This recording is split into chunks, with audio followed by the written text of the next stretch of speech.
Well, welcome everybody. We're just talking about gardening. Welcome to Brain Milk, the podcast for liberals with 2% fat, as I like to say. I'm here with Adrian Polk. Do you want to introduce yourself real quick? Shout out anything? Yeah, I'm Adrian Polk. I have a Substack, but predominantly we just podcast because hard to find the time to write. So No, I you find write it a so lot much of easier jokes. to just talk. Yeah, you write a lot of jokes. Yeah. Yeah. Okay, well, let's just get into the news, I guess. First up, do you have any strong feelings about the Democratic Party making South Carolina the first vote or the first caucus or primary or whatever in the whole primary season for 2028? Do you think that's good for voters, good for black voters, bad for black voters? Does it give them more control over the selection? What do you think about the choice of South Carolina, which used to be fourth, I guess I should say first?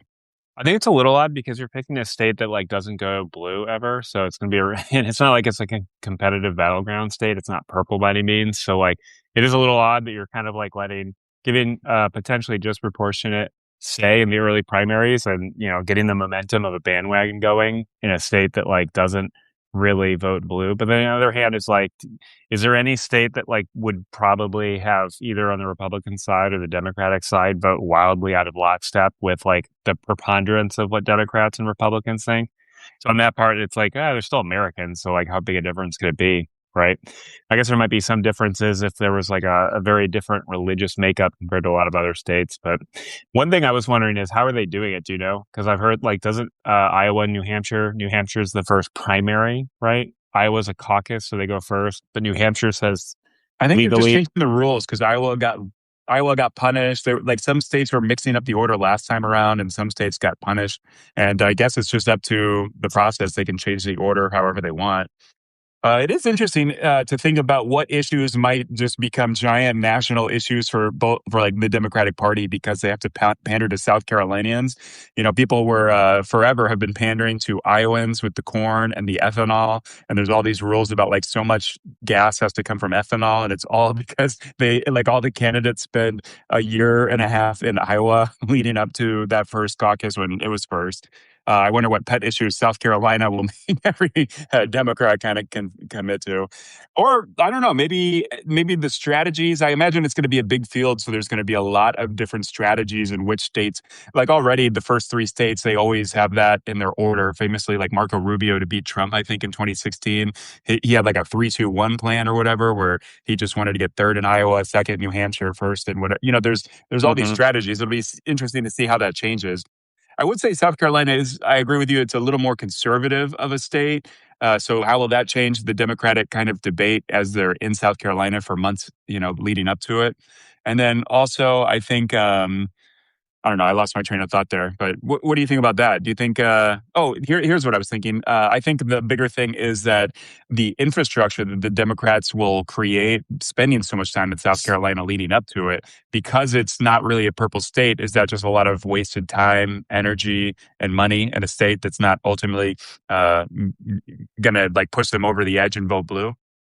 Well, that's a good point because, like, you would think, like, I mean, Iowa's not really gone blue since Obama in Yeah. 2012, I guess. It's a pretty red state. You can imagine it being kind of red going forward. Same thing I'm not for sure New Obama won it the Hampshire. second time. I think maybe just the first time in 2008. I don't know. Well, I Any, mean, he won all the primaries, I guess, in 2012, right? Oh, I meant the state. I thought you were talking about like the state's actual Oh, yeah, electoral. Like, yeah. it might Right. be interesting if they pick like North Carolina or Georgia, states that are actually up and coming in blue. So I, Hmm. I feel like Georgia would be a good state to get the African American buy-in. Obviously, the African American vote is kind of like a kingmaker in the Democratic primary, or close to it, probably, and that they are such a big block in like South Carolina for sure, and also Georgia. So I wonder if it's kind of like a missed opportunity there, or who knows? Maybe Democrats will actually start convincing a lot of moderate voters, and maybe South Carolina will become more purple because of this, or more competitive. I know Lindsey Graham wasn't. He wasn't like blowing the polls out of the water. He was a little unpopular, and now his sister, I guess, is running for a full election of her own. So kind of a nepo sister. Does she deserve it? Like, I don't know. Maybe South Carolina will be unusually competitive this time around. Yeah, I mean, we'll see. You would like to think, I mean, I guess we could talk about this more later, but like, trying to game where the country will be in like 3 months is kind of interesting, especially with this Iran war that won't end, and like oil prices Yeah. going above 100 again, inflation slowly kind of ticking up a little bit. So, yeah, it'll be interesting if what you would imagine based on a political science lens of past elections and how people voted in response to things like what the president's approval rating, how the country economy is doing so far. You would probably anticipate that there might be a little more purple action this election for Democrats than might otherwise Yeah. be the case. So, Right. Are there any states that really stand out in your mind that you're kind of watching as like really good candidates or potential flip opportunities for Democrats? well, I've heard people talk about how like Republicans may not even really contest North Carolina and Georgia, which would be interesting. I like John Ossoff a lot. So if he can like, have an easy time in To get Breeze to victory. He's got yeah, a huge cash war chest. yeah. He's like one of the most prolific fundraisers on the Democratic side. Yeah, and I don't know. What do you think? Like, what do you think of him? I think he'd be a pretty good person to run for president at some point. Yeah, I mean, I like him a lot. He's definitely getting those viral moments of just kind of speaking plain, but also having a little bit of a backbone and kind of being a man about it, pretty manly. Hmm. Obviously, he looks good for the role. And I feel like we are a visual, superficial country in our politics, and the politicians, we like to kind of have that in part of the calculus. But Sometimes, I like him. What do you think of Trump's nickname for him, John Jerkoff? yeah, it's not really clever. Yeah. It's like anytime in politics, you probably don't want to be like associated in just like sex stuff or that like you're attracted to a man or, you're talking about a man and jerk off. Yeah. There's certain penile implications to anything you bring up about it. I mean, it's Any obviously like other a states? middle school level type of diss, right? And play on Yeah. someone's name. So, did you watch the White House Correspondents' Dinner? I watched some funny videos making fun of I did not really Trump's watch it. lack of What do you report? ability. Yeah, he had a very, as a comedy writer yourself, right? He had a pretty abysmal delivery of a lot of pretty crappy written jokes. And like, he would do his thing where like he would literally like try to explain the joke and be like, yeah, a lot of people don't know. And it's just like, wait, so you're saying like no one knows this, but you're making a joke about it. But then you're saying, Yeah. yeah, he complained repeatedly about the writers sucking. And like there was like one joke. He was like, oh, this is the best joke in the entire thing because it kind of got a little bit of a laugh. He did the funny thing with like he mentioned Caitlin Collins. Now she's like a mean woman who doesn't smile, which is like, is that even really a joke anymore at that point, or is it just like, yeah? So He apparently just posted a photo of Caitlin Collins with like Bud Light cans, and I don't know if it's real, if it was AI, but either way, he posted it. So kind of weird that the president's thinking about her, like a young, I guess, conventionally attractive reporter and trying to yeah, like troll her just randomly.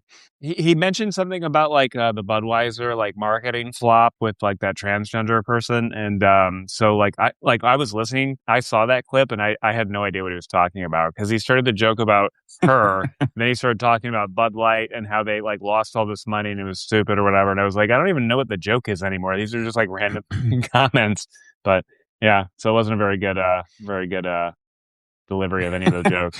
Yeah, And to be fair, I think they were like it's actually funny. pretty badly written. They were pretty bad jokes to begin with.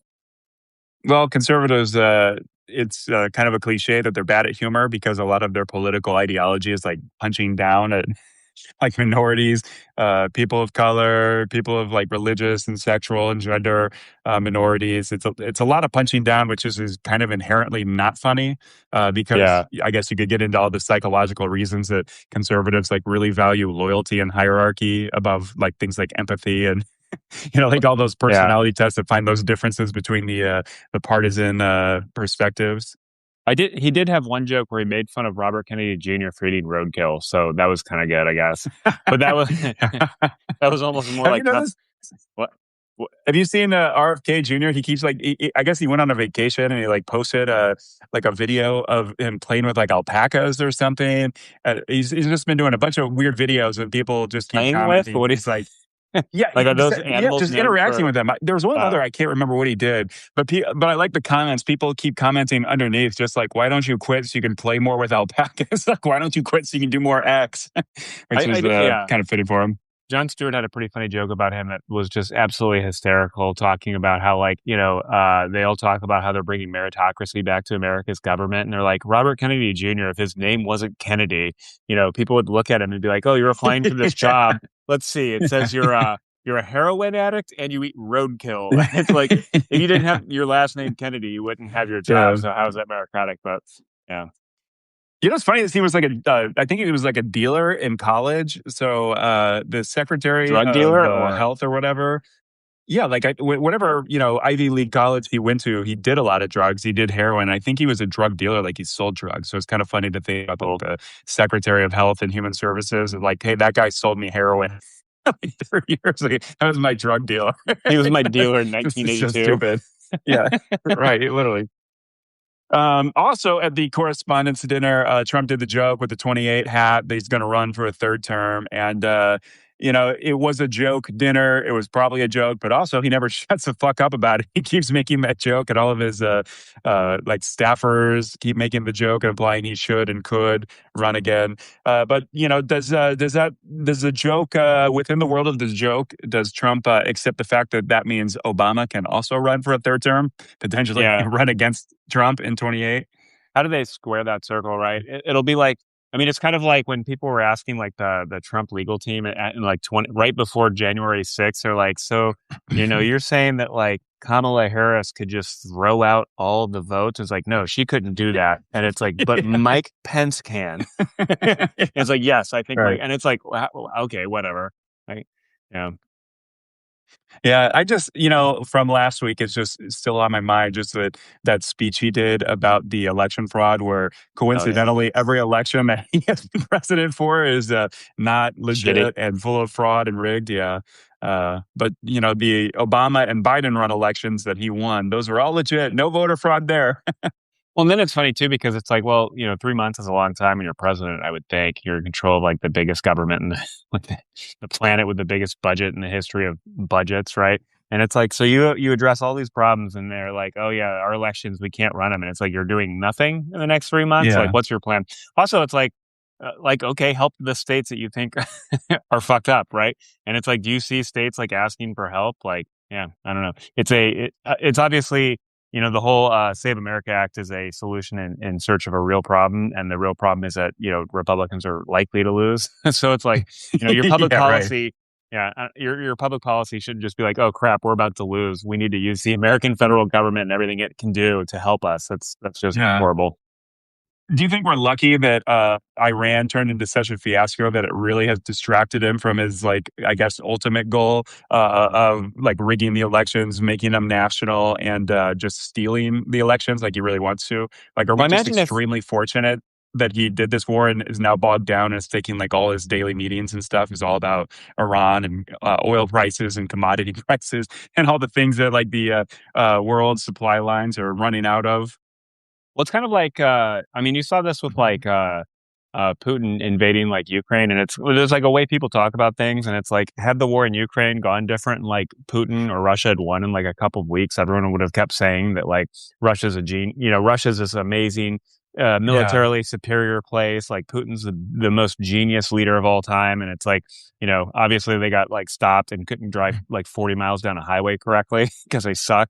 And so like Right. it's the same thing with like Trump, right? Like had the war in Iran gone well, I imagine like everybody would be beating the drum of how, oh, Trump is a genius. Look, everyone else is stupid. Like every American president for 47 years has been retarded and only Trump is smart. And like, that's just what we would have to listen to 24/7. I mean, it's no different than like any other country. Like people who talk about China as this big, 12-foot tall monster or whatever. Putin's a genius. All these, the guy down in Argentina, Malay, he's a fucking genius. And it's like, you're just going to have to listen to these people sometimes. And it's a little annoying. And then like, it's like a little bit of luck just makes everyone, I mean, it's no different than like, hedge fund managers who take a couple lucky bets and then they're like, oh, I'm a fucking genius. And it's like, you bet way too much of your firm's Yeah. money on too risky of a Yeah. bet and just kind of lucked out. You know what I mean? So. Yeah. Speaking of Ukraine, though, what do you make of the conservative influencers, Laura Loomer and even Tim Pool now that have done a complete 180 and they're like, oh my God, I was duped. I didn't realize how bad Ukraine had it and how brave and courageous their fight against Russia is and how much the U.S. should be supporting Ukraine. What do you make of their kind of 180? Yeah, I mean, I don't even Well, care. It's first off, like I'll too add little, that too late. Like, they're Yeah. Well, there's a funny joke where it's a real recession indicator that and also maybe a Russian recession indicator, and that Russia's run out of money and is no longer paying these people. So, I They don't can't know if afford it. someone on the Yeah. Ukrainian lobby side is now paying them some money for a positive post or whatever, or just the Russian money went out. Now they can say what they really think and have thought all along. Yeah, I guess. Like, I mean, yeah, I don't know what to make of it. Like, obviously, it's good that like however many followers they have, they're getting that message that like maybe Ukraine's not like the bad people, and maybe like not something something something Hunter Biden blah blah blah Ukraine bad, and it's like that's not good. What about Uh, Biden? yeah, yeah. So yeah, I mean the Ukraine war is interesting anyway because like there's all these reports the last couple of weeks with the kind of shakeup at the top of the Ukrainian military, which is interesting to see because it's like a democracy, right? And then so Zelensky fires someone, there's public outcry, the government's responding appropriately to like public protests and stuff. So like all those people who say like, oh, Ukraine's not a democracy. And it's like, well, the government's responding to the people when they have a problem with something or Yeah. don't like something. And, that is, way more response to things that are just happening than like Putin or Xi or Trump do. You know what I mean? Like, Trump's approval rating is abysmal. He's doing all this stupid stuff and he just keeps doing it. So. Yeah, Trump's not really changing course on anything. He's kind of waffling back and forth. You know, like he's getting us to the point where like Iran is just not doing what he wants them to do. So he's getting himself like right up to the edge of declaring like an invasion or something, or go take Karg Island or whatever. And some military estimates of how many troops that would be required to like invade mainland Iran is pretty wild, like 600,000 troops. And you can tell Trump really doesn't want to do that, but like he's just boxed himself in with this dumb war, and now he's kind of legitimized the Iranian Revolutionary Guard, and now they have kind of pierced the entire bubble of kind of American invincibility. And now, like military advisors are warning Trump that we can't really continue the war with Iran because we've depleted all of our missile defense stockpiles, or not depleted them all, but gotten them to a point where now we're at risk of not actually being able to protect ourselves. So Well, that's I kind of would just say interesting. it's interesting because like this is another thing that you just hear like tons of people jumping on the bandwagon talking about. Like I don't think America's military has been bested in any way. It's kind of like we always talk about like politics is war by other or sorry, war is politics by other means. So like, the idea that like Trump can just tell Iran's leadership and government to do something and compel them to do it and they don't want to do it. And it's like, well, if you don't have a political solution to that, you kind of have Yeah. to go to war. And then the war is to get you to that political solution. It doesn't like, people, oh, if we throw 50,000 more soldiers into Iraq, we'll magically make, or, I always make that joke about Afghanistan, right? Maybe if we put 50,000 more soldiers in Afghanistan, maybe all the men in the rural countryside of Afghanistan will respect queer LGBTQ and, lesbian rights in their country. And it's like, that's not Yeah. going to happen. Like, that is not like that war, those soldiers, Yeah. those American 18-year-olds patrolling the streets of like Helmand province is not going to make them a, modern 21st century liberal democracy a la, Canada, America, and like Sweden, you know what I mean? Or Denmark. Yeah. So, yeah. So it's like, it's the same thing here, right? Like, is our military bested? No. Like, have we used a lot of munitions? Yes. Do we have thousands and thousands of like dumb bombs you can put like a little backpack on them that with like fins that makes them smart missiles? Yes. So it's like, we're not running out of missiles. The problem is you cannot militarily solve the problem of like, if Iran just says, yeah, we're gonna hit an oil tanker if they come through, even if it's not credible, the oil tankers aren't going to go through. Like if you're on an oil tanker ship and they're like, hey, this company really needs you to sail through for our bottom line. Donald Like, fuck Trump that. needs you to go Yeah. to go through the strait. Yeah. Yeah. I mean, it's To complicated. help American gas prices go down 50 cents. Yeah, exactly. And then it's like, mines are one thing, but like, yeah, even if you have a barely credible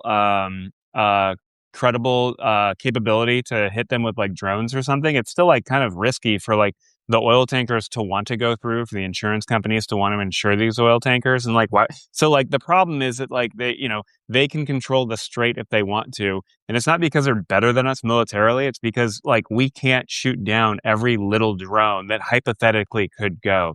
And then it's really like the fear of being hit that keeps them wanting to go, which is really the problem, right? Like the resources are getting bottled up there because no one wants to sail through it.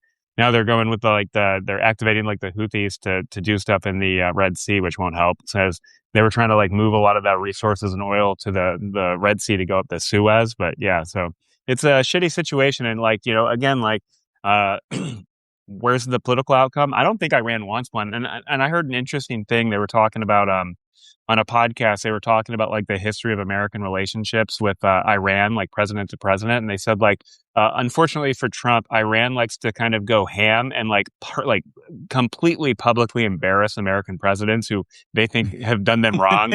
So like, they were talking about like Jimmy Carter went like he tried so hard to get all of those Americans freed from the embassy, and the Iranian government was just like, fuck you. We're doing it the first day Reagan takes office just to fucking spite you. And it's like, I Uh, hope, are they going to do that to Trump? Like, yeah, I think that's bad for America and it's bad for the country, but it is kind of funny if they do that. If they're just like, yeah, we know how your elections work. Inflation's picking up and Americans hate gas yeah. prices. Fuck you, Donald J. Trump, courtesy of the Iranian Revolutionary Yeah. Guard. So again, but that's like a Yeah. tactical thing. It's like, oh, if we go to war, maybe they'll block the strait. Oh, and maybe the entire Iranian government will go fucking ham on you personally to embarrass you. And it's like, well, we could have game theory that out or something in a war game. That'd Yeah. be like I'm a sure a lot political of war game. people, yeah, I'm sure a lot of people literally did warn Trump about that. Speaking of the mess in the Middle East, Trump, I guess, signed that nuclear deal with Saudi Arabia. Did you see that? And then Yeah. Fox News kind of threw a fit. And so it is for nuclear enrichment. So we're going to let Saudi Arabia start refining uranium and building nuclear reactors for, ostensibly and allegedly civilian uses. I just think about this a lot. Like, is MAGA happy about this? A lot of people specifically voted for Trump on like Christian values, and they think he's like working for the will of God, and he's kind of like a crusader for an evangelical for Christianity and a crusader for Jesus, right? But like, how does MAGA feel that like Trump would be like letting Muslims go on the pathway of potentially having nuclear weapons, right? Once they start enriching uranium, it's really not that hard technologically anymore to like develop nuclear missiles, right? Well, I just find that funny. Is it kind of defeating the MAGA Christian fundamentalist like religious right vote? Well, it's that certainly, and I will say it's also like defeating like the entire post 1945 like reason for being for like the American empire and American hegemony, because like the whole point is like, yeah, America's gonna like fucking make sure the world works the way we all collectively want it to. Like, you guys don't need to worry about a military because we'll do it, and you better Yeah, fucking not support everybody us. needs to build nukes Yeah, and and have nuclear proliferation go all across the globe.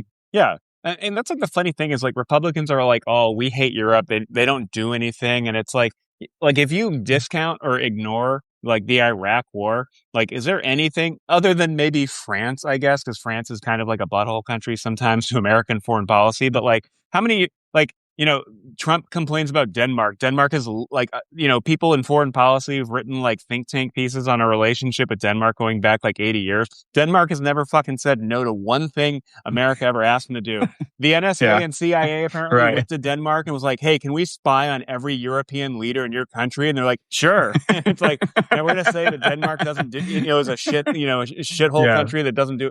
And that's like the whole thing is like the whole relationship, like, again, other than the Iraq war, was that like America does everything and the other countries shut the fuck up and just kind of go along with it. You know what I mean? And it's like, yeah, so Trump's ruining that completely. And then like the end result is other countries getting nukes because like if if you can't if you can't trust the country that said don't make nukes, we'll protect you with ours, and then that Right. leader says, oh fuck you guys, we don't even like want like Article 5 Yeah, we don't NATO, I want to don't pay even for believe it. you. Yeah, yeah. So like, he's kind of reneging on the entire deal. So like the end result of this like foreign policy is other countries getting nukes, like, South Korea, Taiwan, Japan, like, how easy it would be for those countries to get nukes. And like, why wouldn't they?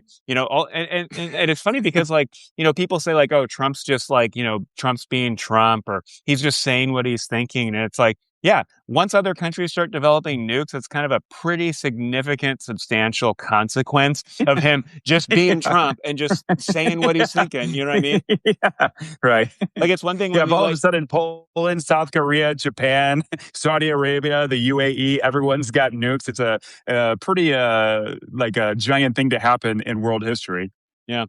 Well, then, it's funny too, because like people in like the George H.W. Bush administration talked about like, their greatest like in memoirs and stuff, or people in think tanks like writing histories of like the 90s and stuff, and they say like our greatest accomplishment was ending the Cold War with no more countries getting nukes. We took nukes out of countries. We got the fissile material that was like left unguarded in random places in Russia and Yeah. Belarus out in the old like Soviet bloc or whatever. And it's like now Trump's just spitting it all away for nothing because he feels like strong by saying like I don't believe in NATO. And yeah, I don't know. I think it's the end result is probably going to be other countries getting nukes. And if it's a bunch of Middle Eastern countries, like you were saying, like, yeah, sorry, evangelical, sorry, Israel, Saudi Arabia, Jordan, all these countries got nukes, and like there's nothing you can do anymore, which is really funny because, and I'm kind of ranting a lot here, but it kind of like, talk about a geopolitical fuck up of like Israel and Netanyahu is if like all the Arab countries around him got nukes. Like, what a horrible outcome for Israel, right? Yeah. Yeah. Yeah. Well, I love it too because it's like a quintessential Trump deal because it kind of makes no logical sense from like any angle that you look at it because we're telling Iran they can't have a uranium, a nuclear enrichment program, right? And we're like threatening to bomb them and war with them. But then we're going to let Saudi Arabia start, I guess, be on that pathway. And, if you look at the scoreboard, Saudi Arabia was suspiciously had some mysterious and suspicious connections to the 9/11 hijackers. So like kind of the country that fucking attacked us was like a bunch of Saudis, right? Kind of operating probably with the knowledge of the Saudi Arabian government. And as long, the Saudi Arabia kind of has that Wahhabist deal with the kind of real hardline, like Wahhabist kind of terrorist, radical Islamic terrorist kind of ideology in the middle of the country in the desert. And so the Saudi monarchy kind of pays them off as long as they focus on infidels outside of Saudi Arabia, because technically, like a royal family is not really going along with the Quran. So that is just kind of interesting. We're telling Iran no, and then we're letting Saudi Arabia, which Iran hates, like they're kind of ideological opponents on the geopolitical stage, but we're letting them have it. So it's just all kind of ironic. Well, I've heard in the past, And I don't then know if I you heard loved, anything about this, yeah, go but like ahead. they used to say that like, America would give, actually, can you hear me? I was just fucked up my little Yeah. headphones. Okay, cool. Yeah. Yeah, they used to say that like, American presidents would say like, hey, Israel or Saudi Arabia will only give you the technology to enrich uranium for like, nuclear engineering for, if you make nice with Israel. And then like, on, I have some weird thing. I have a podcast playing somehow. Sorry. That's hilarious. But yeah, so people were making fun of the fact that like Trump was going to give it away for free without that giant like thing that American presidents have allegedly wanted for years or whatever. But then even that's kind of silly because like, oh, Trump did get that deal, and it's like even if you work at a think tank and it's like you don't think Saudi Arabia and Jordan have kind of made nice with like Israel, like whatever they say publicly, like is there any doubt in your mind that like UAE and Saudi Arabia aren't kind of cool with Israel to some extent, at least certainly before this Iran war? Yeah, I mean, totally. But that's why the deal, I guess, is kind of being reneged on by Trump because he is now saying he'll only go through with the deal, which he already signed. So he already signed the deal, and now he's Oh saying wow. Israel has to normalize relationship with Saudi Arabia, and I guess that goes along with like the Abraham Accords. But Trump That's what I'm did saying. sign It's his all name bullshit already. anyway, right? It's all bullshit Yeah. because like Israel's already kind of made nice with Saudi Arabia. They just haven't done it publicly. And like all these countries' governments like lie to their people and shit. And so like it's kind of like it's like the foreign policy or like geopolitical charade, right? To some respects. But yeah, I don't know. Obviously, any country right now, it's like if you were to look objectively at a 1,000-foot view, you're like, why does this country want to enrich friendly uranium for a nice little nuclear power plant right now in 2026, right across from Iran? So yeah, I don't know. It's been a clearly destabilizing war. I don't think it's been handled very well, and I think it's probably not going well. So we'll see. We got 3 months before Yeah. the election. Well, It's I a like great the point for the incumbent to be in yeah. a potential forever war with no end in sight that's jacking up gasoline prices. It's fantastic. And cost of living across the country. Yeah. It just boggles my mind that any country would make any deal with Trump right now, right? Like Trump, I guess, even with as much money as he's gotten from Saudi Arabia and the Gulf Sunni oil kind of rich states there. But like, you know, the DLCs, even like going to the bridge with Canada, like Donald Trump just like kills every deal and is always trying to squeeze more pennies out of people and fuck them over publicly and get them to admit that Donald Trump's like the best and the toughest and the best negotiator. But why do you think countries are still trying to do business? Is it just like pure opportunism? Maybe we could just bribe them a little bit and get this, but like, shouldn't the rest of the country just, or the rest of the world just be like, hey, we'll talk to America when Democrats are in charge and like adults are back in charge? Well, they probably can't because they don't want to be taxed and like tariffed like 150%. Like we're going to triple the value of your goods. I think like, to some respects, it's like Trump has benefited from the joke of like, if you owe the bank $1,000, it's your problem. But if you owe the bank $1 million, it's their problem. And like, yeah, it's like the president of the Hmm. United States, a jackass, or you know what I mean? It's like if the, the leader of Slovakia is a jackass, it's your problem. Sorry, Slovenia. Sorry, Austria. But if the United States leader is a jackass, like, that's everybody's problem. So, I mean, to some respects, it's like he's also kind of a wild card because, like, you see with like Canada, like we're gonna put he justified the tariffs because there's like a fire and the smoke hitting the Northeast United States, and that makes no sense. Which is funny because it's just global warming, which is a global problem that America probably more than any other country could help lead solve. So if you're really Yeah. mad about the smoke, like there's things like America could do. But that's neither here nor there. So I think well that I Yeah. mean I we love there was a clip of Trump saying like, "Oh, you never saw this. You never used to see this. They never used to have forest fire smoke come in." It's like, yeah, the world keeps getting hotter and when you tell you that for years and years and years, and you won't shut up about how it's a hoax. Yeah. Yeah, yeah, that's so funny. It's like everything he's heard of for the first time is like no one ever knew this. The word groceries, no one ever knew. No one had used the word grocery Yeah. before Donald Trump came up with it in 2024. Yeah, Yeah. yeah. It's Yeah, he pretty wild. enlightened the American people about groceries. Yeah. Yeah. Switching topics, what do you make of the Andy Bashir controversy with Mitch McConnell? Do you think the day after that deadline passes where they can have an election to replace Mitch McConnell, they'll suddenly announce that, oh, he died. He just died last night. Yeah. Like, what do you think the timeline is for Mitch McConnell to even, or to prove he's alive or for them to admit he died or he's like in a vegetative state? Yeah. If he's still alive, Will it I'll be a bet second after midnight or will they wait like a day? if Mitch McConnell is still alive, he's probably having like an out of body experience looking down at his fucking body with like some like a Yeah. staff member put a calendar with like the date circled and he's just sitting there, tears coming down his face with a heart on because it's fucking over Yeah. American democracy one more time. Yeah. Yeah. Or he's communicating by blink, one for yes, two for no, or something. Yeah. Yeah. I don't know. I mean, I personally don't understand this, like the exercise of power we always talk about. Like, and we've talked about this before, but like, if I were Andy Bashir, I would just say, fucking prove it, or I'm going through the motion to get someone new in right now. And it's just like, fucking do it. Yeah. Like, what's the harm? It's like, I don't know. I could go on and on about that, but the lack of power No, once again. no, let's go on and on because I was actually like ranting a little bit about this. I was like commenting somebody on I think Substack or somewhere. I was like commenting back and forth because like I made a lot of jokes about this with the halfway post and like it's nice right now the Republicans don't have this vote, right? Mitch McConnell's not in the Senate. There's one less vote in the Senate to pass like terrible legislation the Republicans might want to do, and I get the appeal of that. But I just think like while there's already one missing Republican vote, Andy Bashir should totally go further.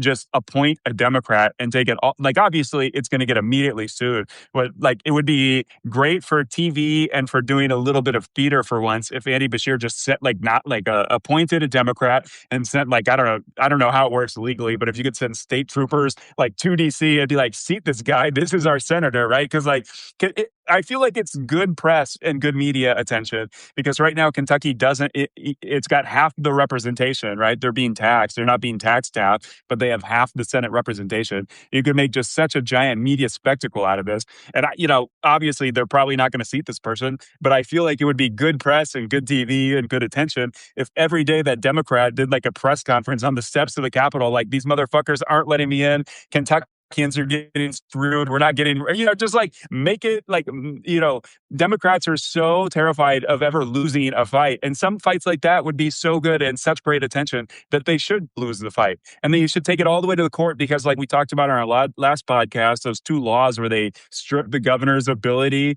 to appoint a replacement only because Bashir, a Democrat, won. So I feel like that's bullshit. You can make that a spectacle. Let like Democrats should take this every step of the court, appeal this circuit court, appeal the appeals court, go all the way to the Supreme Court, and make these Republican justices like look the country in the eye and just say, Won't yeah, the we're doing this bullshit. won't the first appeal take like 3.5 years? In which point it'll be moot. Like we're talking about the want to go to like the I Supreme just, Court but ultimately. however the Yeah, plinko goes, it's like, why not have the fight? Why not make yeah. it a spectacle? I don't you No, think no, I agree CNN with would that. find that interesting? Wouldn't that go viral? If every day it's like, hey, Kentuckians are getting fucked by Mitch McConnell. He's fucked this state for 46 years that he's been in office, and we're still like behind in every metric of the entire country and health and socioeconomic success and opportunity and whatnot. Like Kentucky, Kentucky's not a utopia because Mitch McConnell, Yeah, even as majority leader of the Senate, he didn't turn Kentucky into a utopia. yeah, He but I didn't mean, get like, Kentucky into like the top 30s of like are are education. are senators really the ones in charge of making any particular state a utopia? I mean, maybe Uh, to Mitch uh, McConnell is probably a it's utopia. just politics. It's Yeah, just that's politics. What would Republicans do? What would Mitch McConnell do? You think Mitch McConnell would have yeah, already true. sat a Republican if their situations were reversed, right? Yeah, Like, can't Democrats one time do the thing Mitch McConnell might do or would do? yeah. No, I mean, yeah, I'm for that. You should try to push someone through, Yeah. make a Plus, stink it's out of like it. BS. It's like Forrest. Why doesn't Bashir do something like we are going to do the appointment tomorrow? Mitch McConnell has to show himself in person or call me on the phone publicly, and it'll be televised or something on his end. We'll get like video proof, right? Like Mitch McConnell's 84 years old. He's not coming back in tip-top shape. He's not mentally like back to his he's not peak, he's not at his peak in life, right? He's 84 years old. And at some point, like people, some people commented that it's like a disrespect thing, but because as long as he's alive, he's got that seat. It's like, I don't know. Does a professional public bureaucracy of the most important country in a democracy, like, is that a rule we should have? Like, shouldn't that be changed somehow in the future or be maligned like constantly in the press and media right now? Just that, like, I don't think a potentially vegetative, like incapacitated senator has the right to just indefinitely have that job but do none of the work, right? What if it takes a year? What if Mitch McConnell takes a year to come back? Is that right? Is that good representation for the people? I don't No, I know. mean, It's a yeah, hill I'm kind of like actually willing to die on a little bit. Mitch McConnell should get replaced, and Democrats should make a giant spectacle of this whole situation. yeah. And the other thing too is like, Republicans are good about just doing stuff. If more Democrats and more states did this, like they wouldn't allow the right wing media to freak out about all of these individual things. Just like keep fucking doing things everywhere you can. I mean, that's kind of like the playbook, right? Like if you're going to do things like and use your power effectively, you should not be worried about a bad news story because we've already found out that Americans don't give a shit. And two, like if there's like power in numbers, right? So if more Democratic governors just did stuff that they wanted to do, that they thought that was good, that they're technically legally able to do, they should just do it because like what's the downside? Plus, I mean, we're seeing it already. Like every Democrat is being demonized as like a DSA communist, which is absurd. So like fuck it, you know what I mean? Like, so I guess we'll see what happens. It is kind of interesting because like I feel like um, it's nuts the extent to which like the most crazy I think we've talked about this before, but like the most crazy things that like the typical Republican says is like basically treated like a child, like, oh, tap on the head, that's a good idea, little Johnny. And then like you take like the like one thing that any Democrat says and somehow that's the worst thing ever, and everybody across like the left should be tarred and feathered with that one thing. And I feel like there's such an asymmetry. So like I think the only way to address that or fight back is for Democratic governors just to do these things, and I'm all for it. Long story short. Yeah. Speaking of the age of Congress, I was looking into this a little bit. Just a reminder that Chuck Grassley started his political career when Eisenhower was the president. Chuck Grassley is like 92 years old. That'd have been a wild Dick thing to say Durbin, 30 Bernie. years ago, let alone 30, Yeah. Yeah, right. Also in their 80s are Dick Durbin, Bernie Sanders, Jim Risch from Idaho, Steny Hoyer, Maxine Waters, Angus King, Hal Rogers, who's from Kentucky, Eleanor Holmes Norton. I forgot what state she was in. They're all in their 80s. And, it reminds me of the Soviet Union. I watched that comedy movie about the death of Stalin or whatever. Mhm. And it just kind of like gets to the silliness of like kind of a gerontocracy when everyone's real old. And obviously that was like a big part of why the Soviet Union fell and like like the late 80s and early 90s was because the Soviet Union, like everyone was just so old and they were all completely out of touch with the reality of Soviet life and society and Hmm. culture. And, super, super gerontocracy. But like we're kind of, America is getting close to that age skew that the Soviet Union had. And like definitely in terms of like the democratic leadership, it's definitely that way. So, like it's almost like that's when like countries just fall apart and collapse when like the old people just hang on too tight and won't let go for the new generations to keep the country or the society or the government like vibrant and fresh Do you think, um, here's an and interesting idea. Do you think there, alive in this case. yeah. Do you think there should be But quotas on how many old people can be in Congress or how many young people should be in for the amounts of old people? Like it is kind of odd that like well, I don't if know you're if you Chuck can. I was gonna say if you're Chuck Grassley in your late 90s or mid 90s, like what business do you have voting on shit and making policy for Yeah, people who are gonna be yeah, alive right, right. 50 years? You know what I mean? Like it's like when you imagine like you look around at like 12-year-olds, 15-year-olds, 18-year-olds who can vote for the first time in their life, like think of how much time they have ahead of them. 70 years, right? If they're going to be Chuck Grassley's age. And like Chuck Grassley, a 95, 96-year-old is like, going to make it, it's the same thing with the Supreme Court. You know what I mean? Like what, like, I don't know. I haven't thought through this too much, but like, and I think the idea of like having a quotas for people in Congress is probably stupid and probably undemocratic. At least, Chuck Grassley legitimately keeps winning. Although, it's kind of begs the question, like culturally, why is he doing that? And then also like as a society, it's just absurd. I mean, I don't know. I feel the same way, and this is kind of a related topic, but slightly different. But the Supreme Court, when they put like a 50-year-old on, and the 50-year-old is just going to be, or late 40s, and they're going to hold on like Ruth Bader Ginsburg until they're like 90 or whatever. And it's just like, so you have like an 18-year-old, they will be in their 60s when like it is likely that like, Gorsuch, finally gives up the gavel. It's like absurd to think about. Like, it's no different than the members of the Senate, right? Like, you're making policy for 45, 50 years. I don't know. Do you have any thoughts on that? Like, should there be some kind of quota? Should we like societally just like not allow people past like 90 to run? Like, should there be more shame on people not retiring? I don't know. Well, it's an interesting thought because it would require a constitutional amendment to have any kind of like age cap. I guess I'm supportive of the idea of like just American voters in general having that be part of their Yeah, calculus yeah, as that's what they I mean. vote. Like a And social thing, I guess. I think in primaries it should definitely be a thing, right? Like anyone who's 80 years old and running for another term should strongly be uh, campaigned against on that issue of generation change. And I don't think it's necessarily ageist, but I mean, it's just like your point. It's like you are from like three generations ago, and now you are trying to make like legislation that will stand for three generations from now. And I just think in the primary that should be an issue that a lot of people should think about, and not make it their only like a single issue kind of thing, obviously, but definitely part of the calculus. Do you think it'd be a good thing for the Democratic Party? Because, like, obviously anyone can run for president or Congress, but you're not necessarily, like, entitled to run with a Republican or Democratic, D or R next to your name. Do you think that's something a political party, specifically a Democratic Party, who should be trying to go towards younger people, not these, like, ancient people who've been around for decades? Like, do you think that's something that maybe I don't know, would it be smart for the Democratic Party to just say, we're not going to support nominees or I Yeah, should I say mean, I get. candidates. They should support the nominee, obviously, but they won't support candidates that are over 75 or something. Yeah, that's probably a good idea for the party, right? Like the governor of Maine that they were trying to strong arm into running, even though she didn't really want to, like would have been the oldest senator elected, like starting the Senate career. Well, that's So another that's thing not that's wild to ideal. me. It's like So yeah, the whole main thing is kind of a debacle anyway, because it's like people like, oh, well, like Graham Plattner can't like, quit because like who else are we going to run? It's like, it's a goddamn state. There's a million people in Maine or whatever. You can't find someone who's not like, yeah. There's a obscene state to large legislature full percent. of people with experience. Yeah. Yeah. Yeah. Or like, yeah. Do you have any thoughts on Maine and how that's shaken out? I have not followed it at all since Graham Plattner stepped down. So maybe you can enlighten me and maybe I'll have an opinion. Well, they did get a Who do guy they that have now? took his place.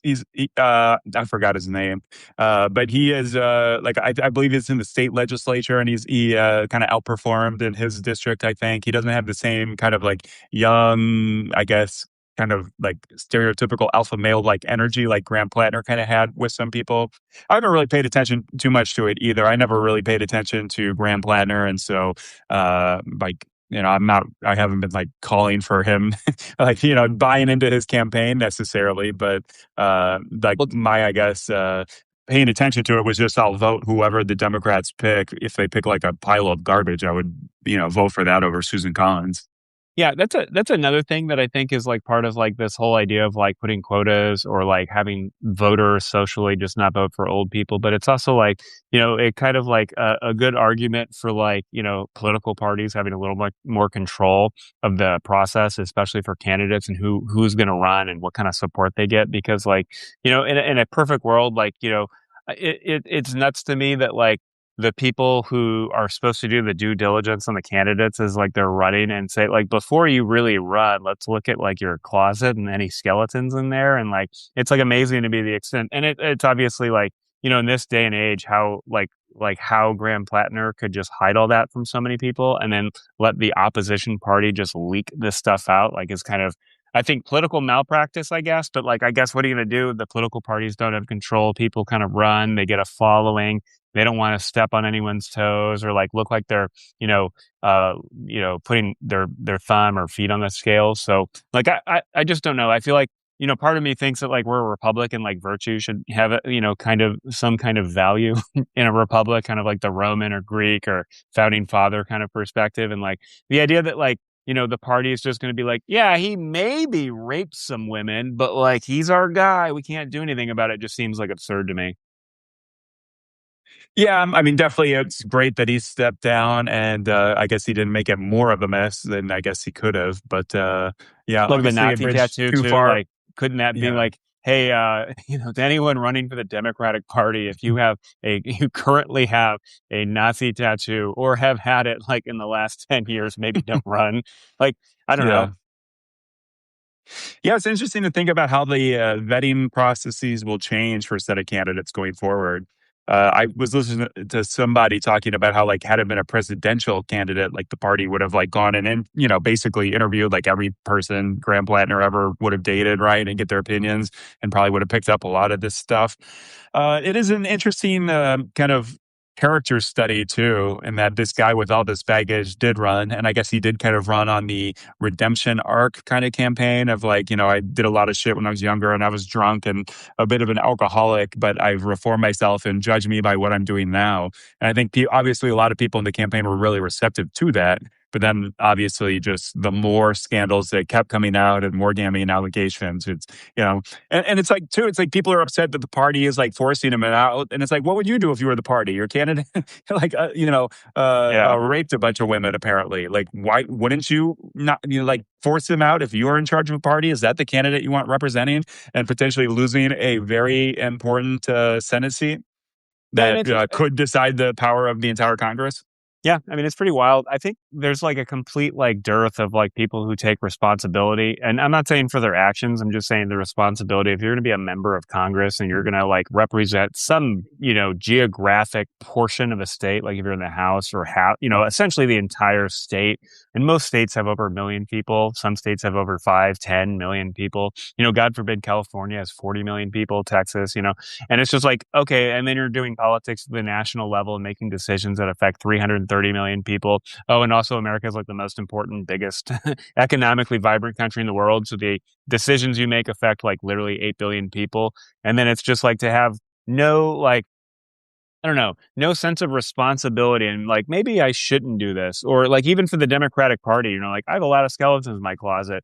Maybe I shouldn't roll the dice and that the opposition party doesn't talk to all of my ex girlfriends and Yeah, wives who right. have terrible things to say about me and then make me lose his seat, which is, a Democratic like +8 state or whatever, and be like, oh, I guess we give it to a Republican again who will do nothing to like stand in the way of Trump ever, except say, Yeah. I am disappointed or I am frustrated. And it's like, that's that's your response to like, affecting 8 billion people, 330 million Americans, and a million people in Maine. It's just like, well, I tried to roll the dice and I guess I lost. And it's like, I don't know. I My think there's bad, like, everybody. yeah, there should be some level of responsibility there. And whether that's like at the individual level, you would hope, but then because, again, if you're running for your public office, like maybe it should be a little more about like the things you want to do and not just like, I want to be a member of Congress. But then it's like, where does the political party stand in? Because the political party itself has, an obligation to win elections. The political party has an obligation to try to do the things,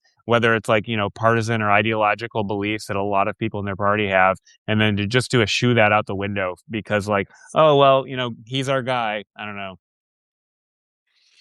Yeah, I don't disagree with any of You could say that. the same thing about Trump, obviously, but unfortunately, my entire premise and point is completely negated by Trump's political and electoral success these last 10 years. Unfortunately, Yeah, right. Yeah, it is funny that Trump hasn't mentioned much about Graham Plattner. Do you think it's kind of like a touchy subject for him because of his own? It might remind people of his own sexual transgressions. yeah, I don't know. It's like no one who voted for him gives a shit. Like he's literally paying a woman $5 million for defaming, lying about how he didn't rape her.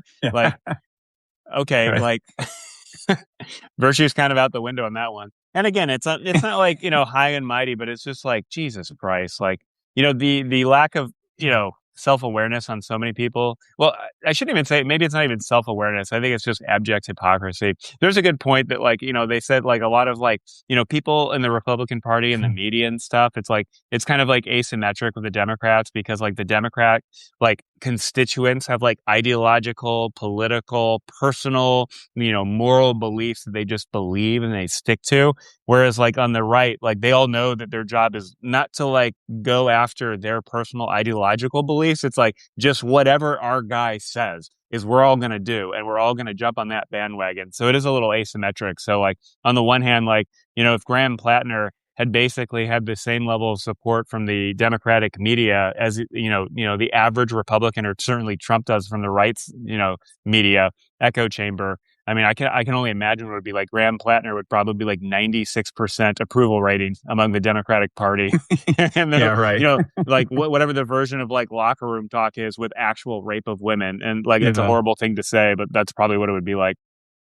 Well, I love just the like always shifting goalposts and just like the bad Yeah. faith like political attacks when now Republicans for the next 4 years they'd be like, well, what about Graham Plattner? Anytime people talk about Trump having terrible personal behavior and conduct, what about Graham Plattner? Yeah, okay, Democrats kicked him out of the party and did not nominate him, and he did not win any power, and he is not currently in our government, right? What about Graham Plattner to distract from Trump, who did get elected and nominated by the Republican Party, is in charge of things, right? Is a shittier person and has done worse things than Graham Plattner. It's I like mean, the it's kind same of thing silly with like, anyway. but I was gonna say yeah, it's go it's ahead. so silly anyway because if you put that in any other perspective, like if it was like a neighborly dispute, you're like, yeah, you're always shitting in my yard. What about that one time I didn't? And it's like, how is that like an argument? Like you're still a crappy neighbor and you're doing terrible things. Like I don't know. Yeah. Speaking of other douches, I have a little point here on Elon Musk. How do you like that Oh, segue? his train wreck of an interview. Well, that we can talk about that too, but I wanted to. Somebody, Eric J. Pearson, commented on Twitter. Eric J. Pearson Music or Who something the is his fuck is handle, that? probably on Twitter. Who Just no, who just a the person. fuck But is here, that? I'm just. This is Okay. who said this that I'm quoting. But he had this tweet that I thought was interesting. Elon is dumb, but his biggest mistake is never completing his pump and dump scheme. None of his companies make money, but he continues to pump up the stock with lies. Unlike fellow conman Jordan Belfort, the guy from that Leonardo DiCaprio played in that what movie is that? You know what I'm talking about? Yeah, Wolf Wolf of of Wall Wall Street. Street. He goes, unlike Jordan Belfort, Elon never sells his stock. He keeps raising money and calling himself a billionaire or trillionaire. He lives on investor dollars, but doesn't produce dividends. He's never known to when to quit, and that's why I stand by my prediction that he's the first of the bro-oligarchy to go broke. That's a nice thought to me Well, about Elon Musk going broke. I wouldn't say he's dumb because he's taking loans on it, which is tax advantage. So if he actually sold his stock, the stock price of Tesla would, in theory, go down depending on how much he sold. Like if he was literally Yeah, but selling billions. but what about the idea that like if everything if his house of cards falls apart, and like a lot of people are basically finding out that a lot of these AI companies are like kind of cooking the books, and that they're doing a lot of the same practices that Enron did before Yeah, Enron blew fucking up surprise. massively. Yeah, yeah, big fucking surprise. The Uh, people who lie about everything their company is doing and everything they're doing, lied about, their accounting. Oh, big fucking surprise. yeah, yeah, because they claim they're worth $500 billion, and then they get these stock values of like as if they're capable of making $200 billion, and then they make like $13 billion in profit. So it's all a bit of a house of cards. This is a And I little just like the sidestep, idea but too that all these AI. I was going to say Go there's a ahead. sidestep, but it's kind of funny because like they're talking about how like, social media companies typically want to monetize like user data to sell to advertisers. And like Facebook was obviously good at that. Twitter kind of sucked at it. But then like, it's also like, how do you monetize advertising when you don't know what the fuck people are going to say into a LLM?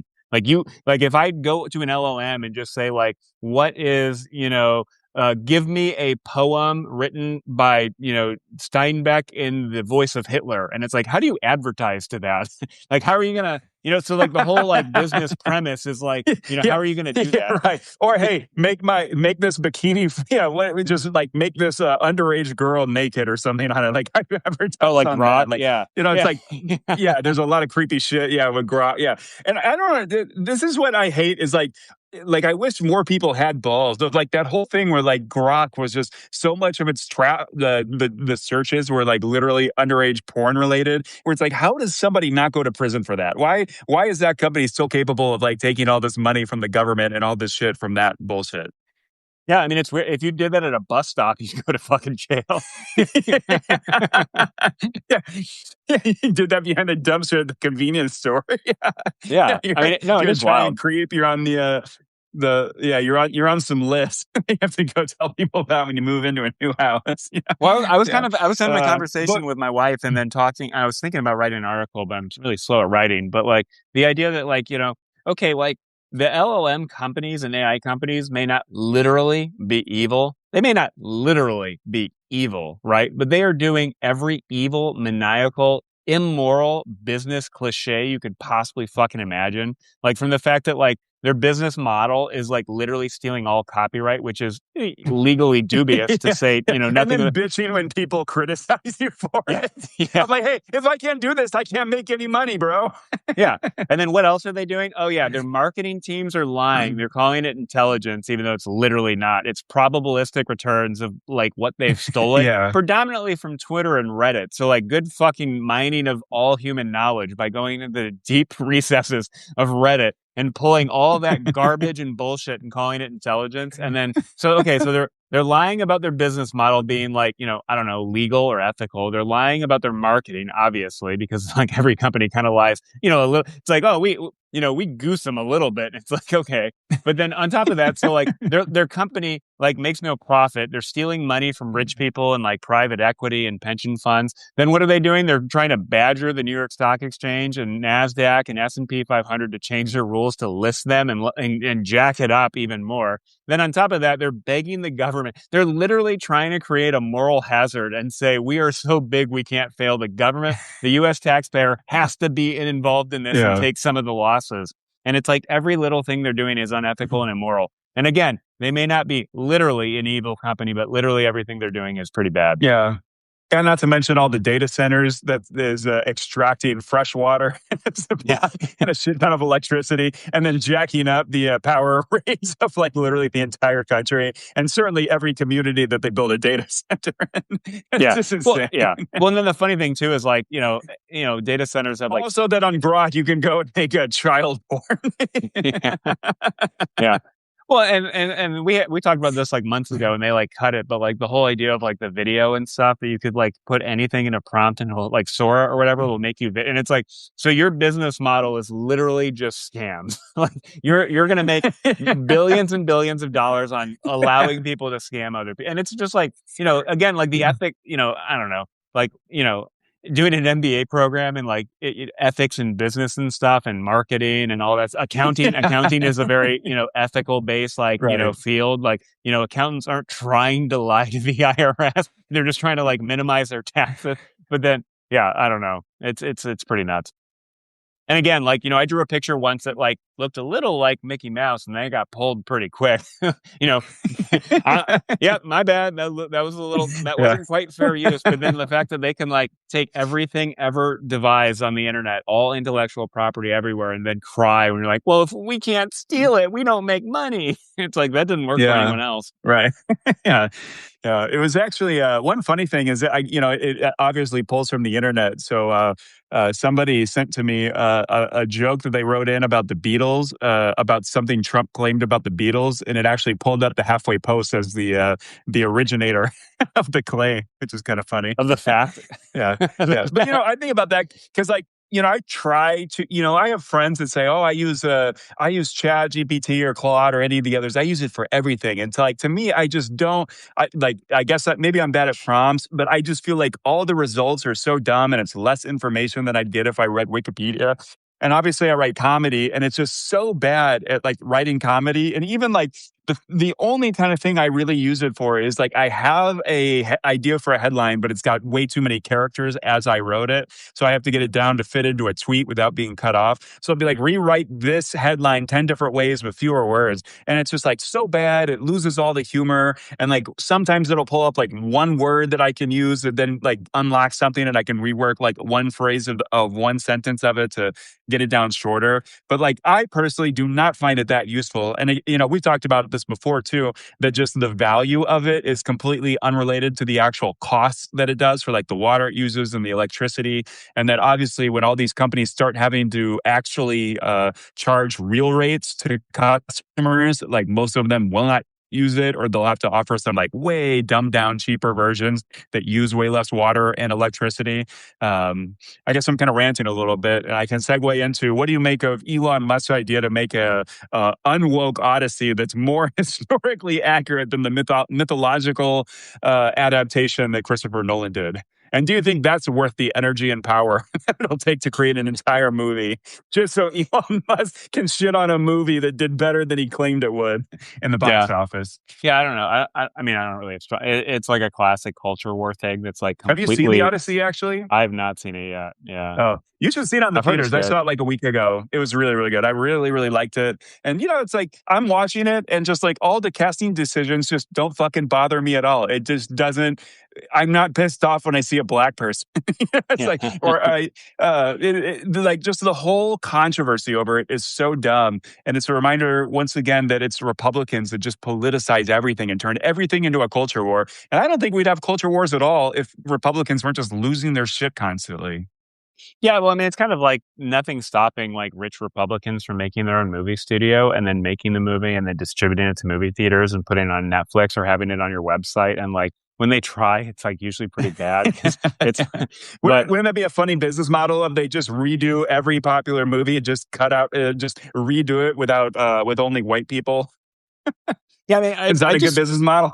yeah, yeah. It's so odd to me because like this is a diverse country and it's becoming more diverse all the time. So like, I guess like at some point, it's like, Denzel Washington did that like Shakespeare play movie or whatever. I forget which one, like Othello or something. And like, I'm sure like there were some Republicans who had a problem with that. Like, oh, people in 1500s England weren't black. And it's like, okay, whatever. But it's like Denzel Washington's one of the best actors ever. He draws it. It's funny because it's like a financial decision too for the movie studio. So to some respect, it's like I hope they're gaming it, and I wonder if they think like if we can like up the culture war a little bit, we'll like probably make 80% more money over the long haul in this movie or something. But yeah, I mean, I just don't care. Well, it like, could be just a obviously, good the marketing. solution. It could be like a free marketing plan where you just cast very diverse and just let Republicans losing their minds get with no marketing budget whatsoever. Just the pure anger and rage Yeah. Republicans give when they see a black person on the TV. Just let that do all the marketing for free. Yeah. Yeah, I mean it is silly. And then like obviously like, I don't know, I think Democrats do this a little bit, or I shouldn't say Democrats because it's not like a partisan thing on the left, but it's like very far left woke people, talk about like, oh, well that crippled trans actor in that movie wasn't really crippled nor trans. And it's like, well, it's acting. Like you don't have to literally get the same kind of person for every specific role or something. So I guess there's a little bit on both sides, but I don't know. It is odd Yeah, that people. I mean, it's a weird thing because like that Steven Spielberg version of West Side Story where they cast like all these Puerto Rican people and people from Latin America, but then people were complaining that it was like whitewashed skin where they weren't dark enough or something like that. And it is kind of it's like the horseshoe thing where there's crazies on both sides. And maybe when they went out of their way to cast Puerto Ricans, maybe don't get upset that they are, that they're all light skinned. I don't know. It's like, is that really a battle we need to have? It's like the person going out of his way to try to be really diverse with his casting. You have to hound that guy for not doing it good enough in your eyes. I don't know. It is kind of an annoying thing on both sides sometimes, but obviously the right takes it way further and It's a more little deranged. funnier on the right because it's like, the obsession, the war on Christmas, like the Santa Claus is white. It's like that's the hill you're choosing to die Yeah. on. But it's funny because like on at least like the far left, it's like people on, it's like Yahoo's like on Tumblr or whatever, or like Twitter or X or whatever, and like Substack and Blue Sky. But then like on the right, it's literally their entire It's Ted A-list Cruz. line. Yeah, it's It's like their Donald Trump, A-list Stephen lineup Miller. of Yeah. senators and like, Ben Shapiro, all of their A-list people who get a lot of the media attention. You know what I mean? And it's not like, on the left, it's not like I'm trying to think of like, would Ezra Klein be complaining, on some of that stuff? Like probably not. I'm trying to think of who like the equivalents on the left would be, but yeah, I don't know. Certainly not like the Pod Save America guys. Like I don't, they're pretty big on the left like media sphere, and like I don't think they'd be making such hay about like little culture war things. So it is asymmetric. Yeah. I love the War on Christmas, and it is a great Not to start up again. motivation. Yeah. I do so many jokes every single year. It's kind of like and a lot of them are just evergreen because they never shut the fuck up. The War on Christmas. So dumb. It's so funny where it's like it's such a free market thing where just companies independently realize a lot of their customers have different beliefs. So having a more of an umbrella happy holidays for all the holidays that are celebrated in December for people to get so upset about it when it's just like a corporate marketing thing of just, hey, let's treat all of our customers with dignity and respect and appreciation. It's just so funny that becomes such a giant thing where like just the cups that Starbucks does every year. Every single year they unveil their Christmas special cup design, and every single year it's a fucking problem. you know. Yeah. You had a rant recently about like doing a national military, like a national service program, but maybe having expanding the number of people involved in the military. You want to cook a little bit with that? You had a Yeah, pretty just I think it's so fucked up that vocal there's like rant about yeah, it. there's so many people in this country who have no ramifications of like disasters from the outcomes of their voting. And so like if you don't have skin in the game, like I don't think this is necessarily like the most like democratic thing to do in our country, and certainly not like in our political wheelhouse, I guess. But like, if you had some certain amount of like people who owed like some kind of reserve service for like a month every 5 years or something. So like I think it's a little weird where like everyone thinks of the draft of like 18-year-olds and like the high school students graduating that year, maybe like up till like 22, 23, God forbid, unless you go to college because you're rich and then you get deferments or whatever. But it's like, if you were a 40-year-old and a 50, like, or let's say a 30-year-old, 40-year-old, 50-year-old, and like there is some chance that like you are somehow tied to the reserve responsibility or duty like every 5 years, and that like going forward the next president may get into a like if you're 3 years out from your month-long thing back in the military, and if you had some reason to believe that, oh shit, the next president might get us into a dumb war that I don't want to have to personally be involved in because it's my 5 year or 10 year whatever month commitment, I think that would just, I don't know, maybe make people care more, because it's like, people talk a lot about how we have like a military class of people who join the military, and it's typically like whole families. And so like, they talk about how like in the old days, like everyone knew someone who served in the military. And then it was like people knew of people who served in the military. And now it's like Well, the people old don't even days know of people. specifically the boomers. Yeah. specifically boomers, I think. It wasn't like in 1900, everybody had fought in like the Spanish American War, like some Native American war from the No, yeah, that's, 1870s or something like that. but I think there's some social cohesion and stuff that came out of World War II. And like, I'm not saying we have to have a world war, but like, just the idea that like if you're the kind of person who thinks like, the exurb is like the big city and scary, you need to take a gun, or if like you're in the big city who can't comprehend how the fuck people live in like rural Oklahoma or something, and it's like just forcing you every couple of years to be around people who aren't like you, or God Yeah. forbid, people of a different race or ethnicity or religion or something. Like I just think there's some like I don't know. I can't square the circle of like the fact that like it's incredibly undemocratic in this country and we've never done it where you just like every 5 years, like, hey, you have to go serve for like a month or something. And it doesn't, I don't think I'm like necessarily tied to the military, although I think like that's probably national defense is a better thing than like going and like while I'm for like building parks and maintaining them, it's like wouldn't the military and national defense kind of being a truly national thing be a little more important than like doing something else? So that's pretty much my big picture view or Yeah. thought. I do think it would be nice to tie more people to the military or the potential of having to do something. Like if like Congress votes on a war, like so many people get drawn from this pool. So like maybe always having that in the back of your mind when you're voting for candidates on whether they're idiots like Trump and will start a war for no fucking reason, like he is doing in Yeah, and it Iran. doesn't even have to be That most would be people. good. Like you could have it where like let's say in any particular 10-year period you have like a 20% chance of doing one goddamn month, right? So then 80% of people fucking aren't even fucking bothered. But then it's like the idea that hey, in the next 3 years there will be a lottery and I may have to go do 2 weeks or a month or 2 months or whatever. And it's like, is that people talk about like, oh, but I have kids and a life. And it's like, well, yeah, you live in a fucking country and you should vote appropriately and you should care about your country's well being. And if you don't want to have to go fucking do that, or if you want to just go drive trucks for 3 weeks or whatever, don't vote for a Yahoo or Congress members who won't do anything when, the executive commander in chief gets us into a Yeah. stupid war he can't get out of. Like, wouldn't that have been What? good? I don't know. But Well, I love the idea of national service in general, and I feel like it would be. I don't know why more like members of Congress or certainly presidential candidates don't like make this a big part of their like idea. Like it just seems like a big ambitious thing. And I'm sure Republicans would bitch about it. Fox News would, just complain so much. But if you could actually do it right and just have it's like you can do 2 years of military service, some kind of revamped civilian corps, the Peace Corps. Like, we have a forest fire problem. You could have a giant part of it being like taking care of all of our forests and preventing massive forest fires from just like uncontrollably burning just large swaths of the country every summer. Like, it would be nice if you could do that. Like, you could have a team building houses, right? We have a housing shortage and all these things you could just invest money in. And then, especially if you have like essentially free labor where it's like a national service program where everybody does it for 2 years.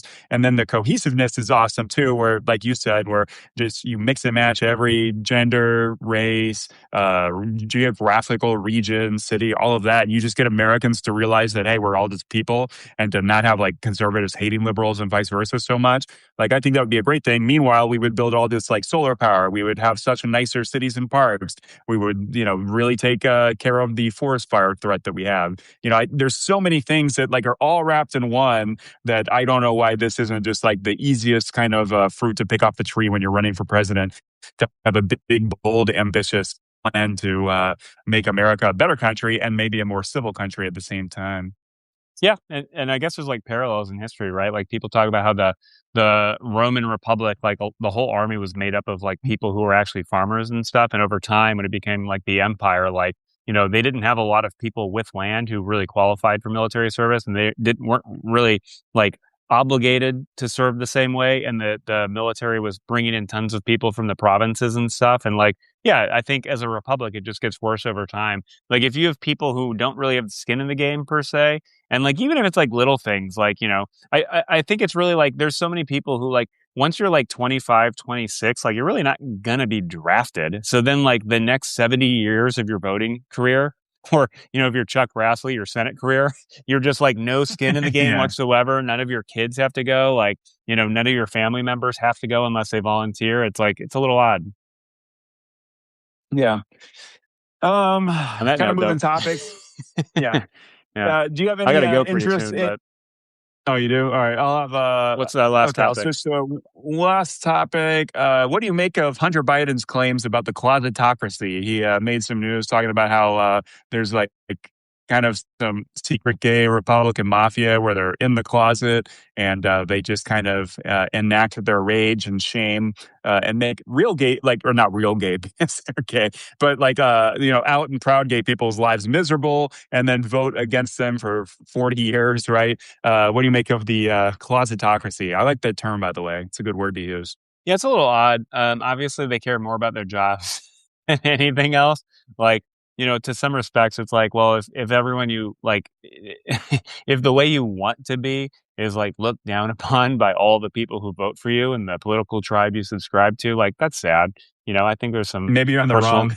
Maybe like you're on the maybe, wrong yeah, tribe. yeah, maybe some therapy would help, but like also like, congrats, like way to not like step up and like, do anything courageous whatsoever and try to like move the country and people in a more positive direction that's more accepting of other people. I don't know.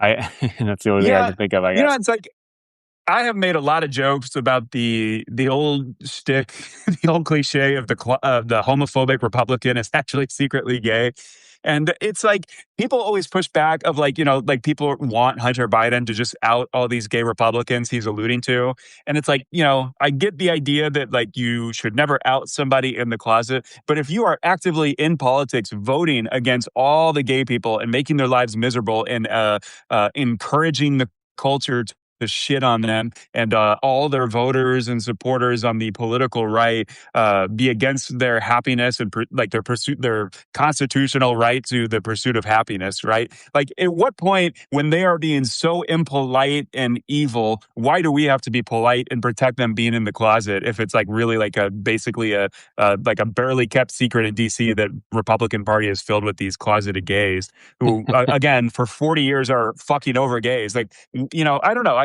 I'm losing sympathy, I guess, for protecting their feelings, right? When they are literally hypocritically enacting, like I said, their shame and rage at like who God made them, right? Like that they're gay. Like, why protect these people anymore? Especially because like Republicans are still trying to undo the achievements in gay equality that we have achieved in the last like generation of politics. Have they done anything concrete to try to fight it lately? I think on the state level, a lot of them are constantly doing it and Uh, pushing for it. And then like Clarence yeah. Thomas is apparently, he uh, like he would potentially probably vote for getting rid of like interracial marriage or something. I don't know. It's just like the Supreme Court is not really pro like the LGBTQ community for sure. I feel like it's kind of clinging to a thread. And Republicans are probably just like judge shopping some terrible lawsuit in some real conservative district to, shop for the judge they want to like undo all of the kind of protections that have kind of been put into place by like weird court decisions. I don't think because it's not really like enshrined in the Constitution that that's a protected minority status, right?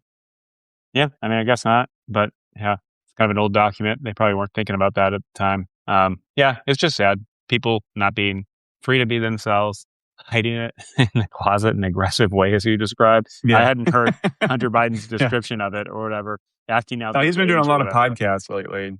Yeah. And then one last thought, I just wanted to, in that term of like political correctness and protecting people and being more polite and decent and civil than they are, I would love it if somebody, like if people just mocked Trump more, right? Like when he's saying insane bullshit or calling like women reporters like piggy and telling them to be quiet, like why not just boo him publicly, right? Like I would love for somebody in the media, and I feel like, again, it's like low fruit to like just go viral. Like if somebody just made fun of him for his throat vagina, or or somebody like right next to him just said, "You smell like shit. Go change your diaper."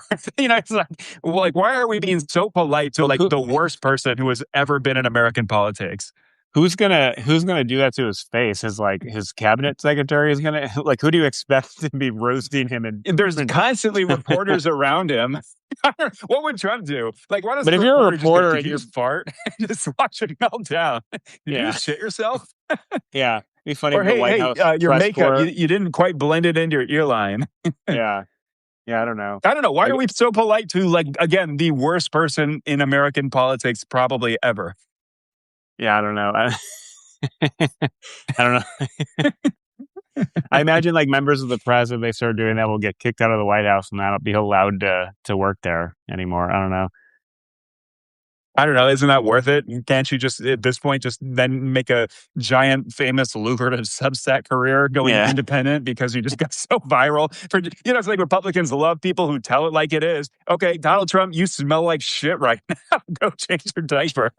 Your throat vagina is getting flagged as indecent by my AI. It's just like mock him. Why are we being polite to him when he's a bitch to everybody around him? I don't know. Trump would do the thing, like he would talk to Macron and he would do the thing like pretend to pick off dandruff off their shoulders. Like he does that weird handshake thing and just starts jerking him around. Like, why doesn't somebody just do something like that back to him? I don't know. I would. I'd certainly be tempted to. Do you want Macron to go and like sack tap him at the G7 summit? Right. Just pants him and expose the diaper he's probably wearing. I don't know. Everyone can see like the catheter bag that's probably taped to his leg. Especially because like his breath is like it's. Do people just walk around with catheters? I think these are real things. These are real things that people speculate about him based off of what looks like photo evidence. There's a real strong finish to this podcast. Yeah. Yeah. Well, on that note, good to talk to you. Anything you want to plug before you go? No. Nothing as usual. Keep watching this podcast. Yeah. We don't plan to schedule anything. Just keep an eye out when it shows up on your Substack. Yeah. Although I feel like Sunday is a good day for us to kind of routinely do these, get people watching in on a lazy Sunday evening. Well, thanks for everybody for listening to Brain Milk. Check out the Halfway Post. I write comedy every day. Follow me. Subscribe on the Halfway Cafe on Substack. I post articles like almost like 5-6 days a week. So if you want to laugh at Donald Trump and you share our sense of humor, follow all those. Thanks for listening. Catch everybody next time. See ya. All right. See ya. See you, Adrian.